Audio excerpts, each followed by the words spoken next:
Yeah, I can do a mic check for you.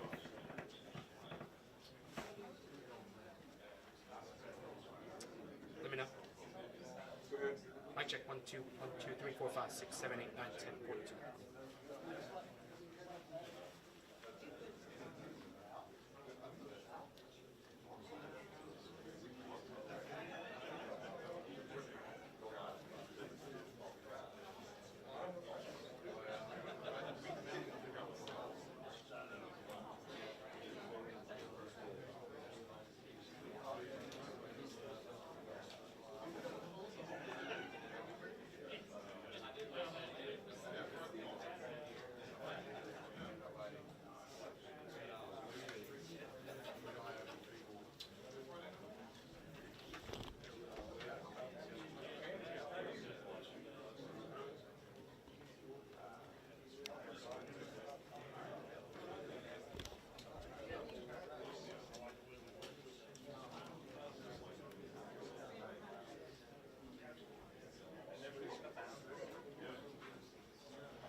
Hey, good afternoon, and thank you so much for being here for this special occasion, and that is to announce who will serve as our next interim chief of police.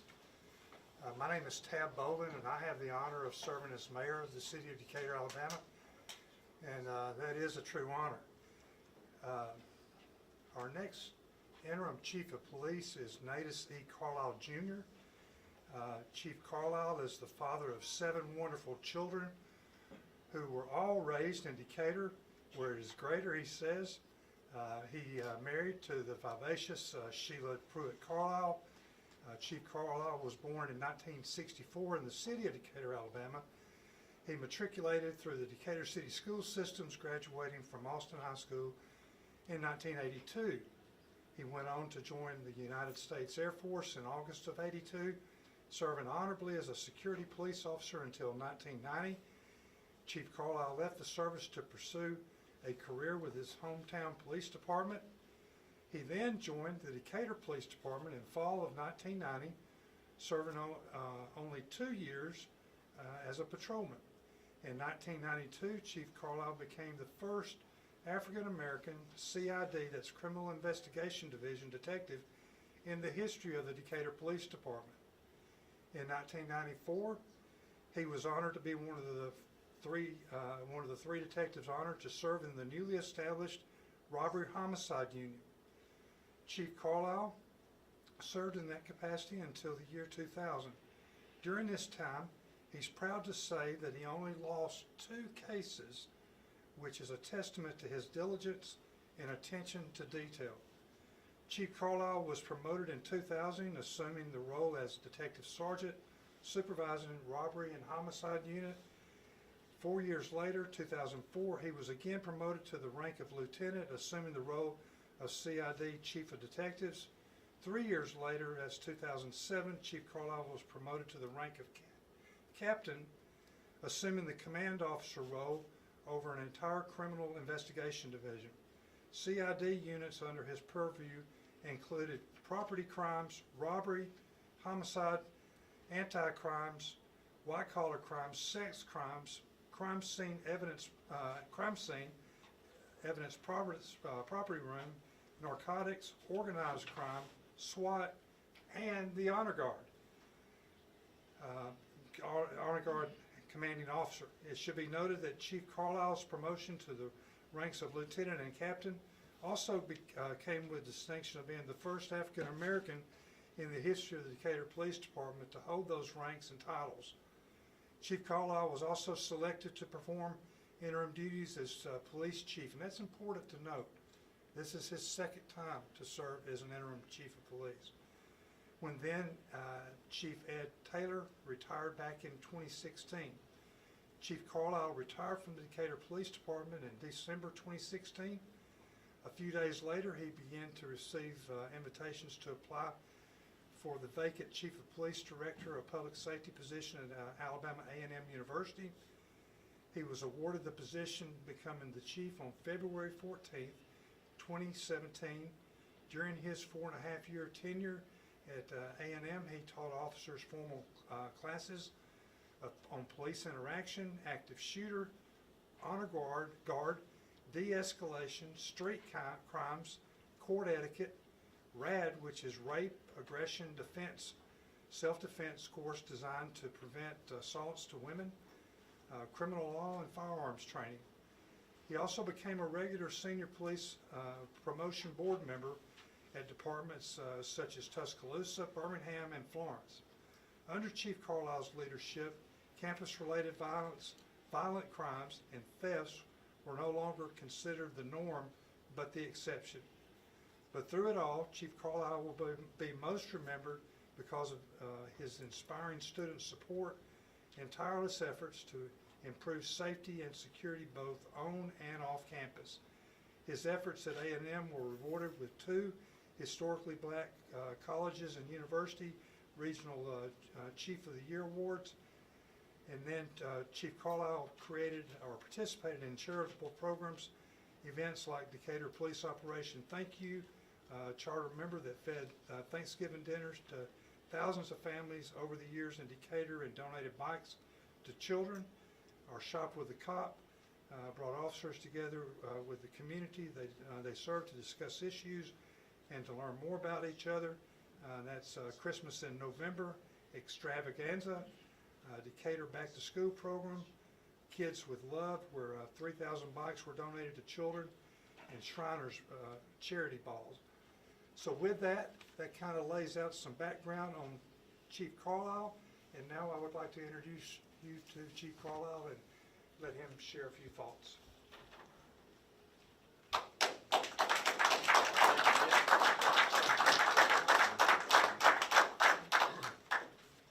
Thank you all for the kind sentiments. Good afternoon or good evening. Really want to thank you all for being here today. It is indeed an honor to stand before you as the newly appointed Chief of Police for the great city of Decatur, Alabama. I am deeply grateful for the trust placed in me by our city leadership and most importantly by the community. I am privileged to serve. Law enforcement is more than just enforcing the law. It is about building trust, fostering relationships, and ensuring the safety and well-being of every individual in our city. My vision for this department is one of transparency, accountability, and collaboration. We will work hand in hand with our residents, community leaders, and local organizations to create a safer and more united community. To the dedicated men and women, my people of DPD, I want to express my appreciation for your hard work and sacrifice. I am committed to supporting you with the resources, training, and leadership needed to perform your duties with excellence, integrity, and compassion. And yes, I did say compassion. I said compassion because public safety is a shared responsibility. Our officers are destined to fail without the support of our community. But the support has to be warranted and the trust earned. Yes, I said earned. I cannot expect your trust by begging or making demands. The remedy is open dialogue, community engagement, and innovative solutions to address the challenges we face. Together, we will build upon our department's strengths, enhance public trust, and ensure that Decatur remains a safe and welcoming place for all. I look forward to working with you, each of you, and serving this great city with dedication. Remember, Decatur wears greater. Thank you.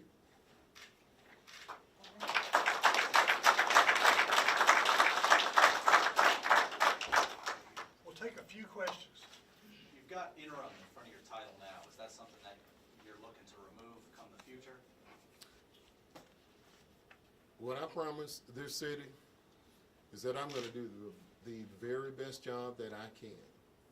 And in a few months, the end of the year, if the next administration wants me to stay, I'd like to stay. But if not, I'm good with that too. But I'm going to work my butt off for the people of this city. And we got some things we need to improve, we need to do, and I plan to do it. Well, until that time comes with a new administration, and what are your plans to help fix, the problems in the city? Well, that's a rather broad question. But what I plan to do is to foster relationships. I want to get out the office and go out and see people. I want to go out to the organizations. I want to go to church, charitable organizations. I want to see what they can do to help us help our people. And I want to provide them as well with a resource. A department that people can turn to when they have trouble. I heard a story today where we needed, I'm told, 6 car seats to help a family get to their destination, and we didn't have them. Now, nobody probably ever thought about needing that many at one time, and I understand that. But those are the kind of things that we need our partners to go. We need to have partners we can go to when we need things. If we go in a house, I don't care if it's a drug house. If we got kids on the floor,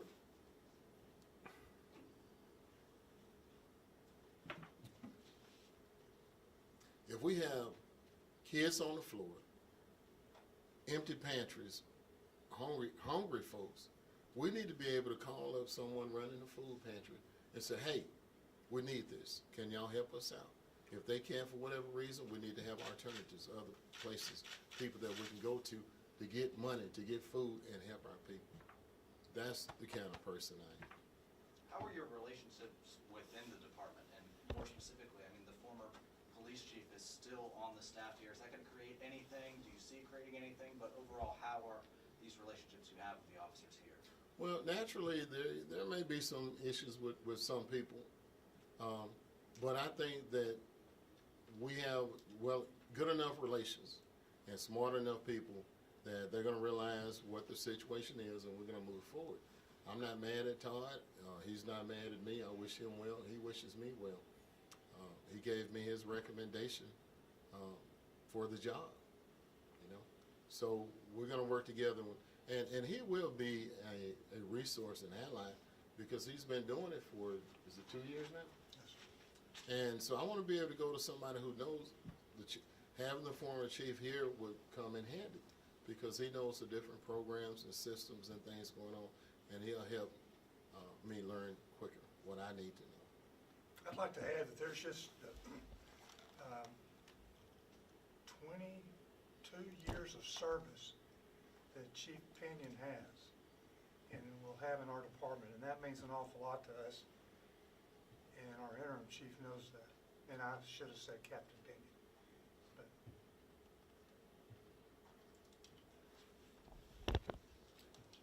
Mayor, how did you go about making the selection? I flipped a coin. I listened. I reached out and listened to the council that I saw. Did you have multiple candidates? It's a very good question. Yes, we did. We had 3 candidates. 3 very good candidates. And the thing about it took me, we interviewed on Friday. Yes, sir. I interviewed 2 candidates on Friday, and it took me to Sunday to realize what a blessing it was that we had 3 good candidates. Goodness, we didn't know if anyone would want to be here in Decatur, but they do. And we think that we've got the best of the three. We know we do. And just ready for him to be able to get to work. Yes, sir. When do I start work, sir? And Chief said that he would want the job come later down the road. Now, obviously, this does not mean the search is done for the police chief. What is that gonna look like over the next however long? Yeah, that's going to be a council question. Yeah, that appointment is made when a new administration takes, they're seated, and so that's whenever they'll make that decision. We know that Pinion is keeping his same salary with this new position. Will there be a raise for the chief so they're not the same rate? Everybody's happy. We're good. And then can I'm you? glad you're looking out for Chief Carlisle and his salary. And then can you tell me a little bit about how your current position is going to help you transition into the chief role? Well, my current position is I came back the early part of the school year to be a school resource officer. And I am enjoying that immensely. I'm in the elementary schools. All day long I get high fives, thigh hugs, and fist bumps. And if you pick up one child, you got to get a whole hallway of them. So my back has gotten stronger. And I just love the kids, and we're going to continue to support the schools. We're going to take care of our babies, period. So to answer your question, it's kind of revitalized me, re-energized me. It's rough when people come down on police the way some have, and it's not all warranted. And whenever something bad happens, the police who are out there to protect you later were not involved in that. So to get blamed for it, it's hard on us. It's hard on these guys, you know? And knowing the things that they've gone through, the lives they've saved, all the times that they've put their lives in danger, it's hard. And so that was the real reason I quit back in 2016. I got tired of hearing about it. And if it hadn't been for telephone cameras, I wouldn't have believed it. You couldn't have got me to believe that officers in this country did some of the things that we all have seen. Nowhere in the world. I wouldn't have believed it. And so that's why I quit, and I feel much better now, and I'm excited to make things better and help as many as I can. Well, with that being said, you are coming into this position in a very divisive time for the city, with, especially after the shooting death of Steve Perkins, that has caused a lot of division here and a lot of comments, negative comments towards police. So I think we're all happy to hear that you feel better about that, but this is a very divisive time, and how do you plan to help the community grow together? I'm going to take it to the streets. I'm going to go see people.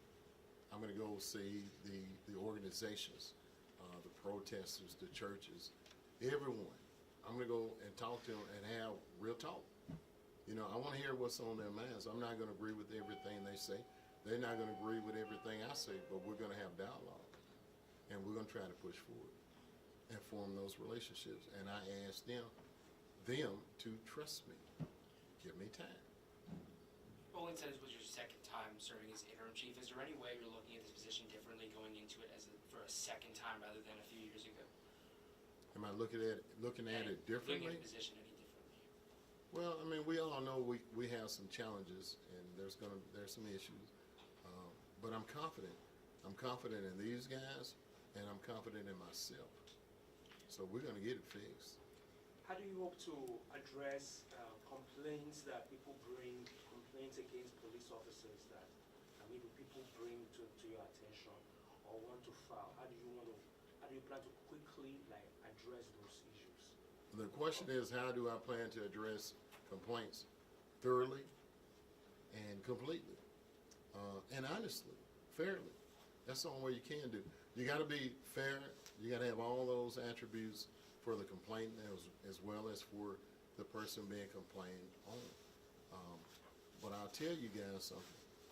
In the years of my service, a lot of times you find that people don't remember things because there was so much going on at the time. you have a bank robber or something, you ask 3 people who saw the getaway vehicle, you liable to come up with 3 different colors on the card. So when you look at video, when people file complaints sometimes, and you look at the video, they kind of get sheepish and they go, oh, I'm sorry, I didn't know that I did that or said that, or he didn't do this or do what I accused him of doing. And it's okay, as long as you're not coming up here intentionally trying to get an officer in trouble, because I know it happens. It's just a natural thing. Thank y'all for being here. Okay. Thank y'all. Yes, sir. She's starving. I'm sorry, y'all.